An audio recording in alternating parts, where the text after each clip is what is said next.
గౌరవ బీసీ శాఖ మంత్రి గారు పొన్నం ప్రభాకర్ గారు చాలా ఆవేదనతోటి ఆవేశం కూడా చెప్పిన అధ్యక్ష. వారు చెప్పిన ప్రకారమే 42% రిజర్వేషన్ కట్టుబడి ఉన్నామని చెప్పిన అధ్యక్ష. మళ్ళీ వారు ఏం మాట్లాడుతున్నారంటే, నేను క్లియర్ చెప్తాను అధ్యక్ష, ఈ రోజు ప్రభుత్వం ఏర్పడదంటే 100% బీసీల ఓట్లు మొత్తం కొల్లగొట్టి ప్రభుత్వం ఏర్పడిచే అధ్యక్ష. ఆ రోజుల్లో వాళ్ళు ఏం చెప్పారంటే 42% రిజర్వేషన్ కట్టుబడి ఉన్న అధ్యక్ష. నేనేమన్నా రాజ్యాంగ పరిధమని పక్కకు పెడదాం అధ్యక్ష. ఈ రోజు 80,000 నుంచి 1,00,000 కోట్ల టెండర్లు పిలిచిన అధ్యక్ష. మరి ఆ 42%లో మా వాటా ఎంత ఇచ్చిండ్రు? మీరు ఎప్పుడన్నా చర్చ పెట్టండి.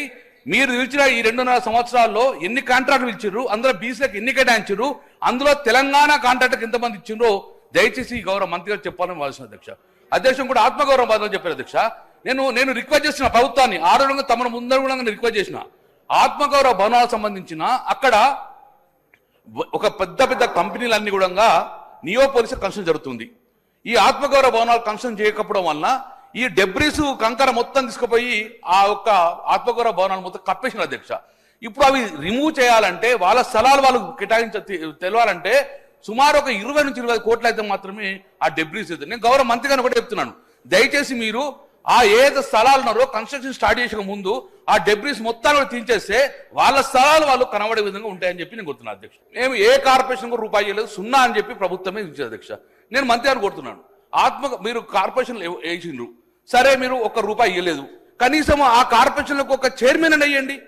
ఈరోజు చైర్మన్ లేకపోతే మా బీసీ మీరు అవమానపరిచినట్టా కాదా? కార్పొరేట్ వేసిర్రు కానీ వారు చైర్మన్ లేకపోతే ఎండీతో నడిపిస్తే బీసీలకు అవమానం జరిగిందని మీరు ఇమ్మీడియట్ గా మీరు ఆ కార్పొరేషన్లకు నిధులు కేటాయించండి, 0 నుంచి 100 కోట్లు పెట్టండి.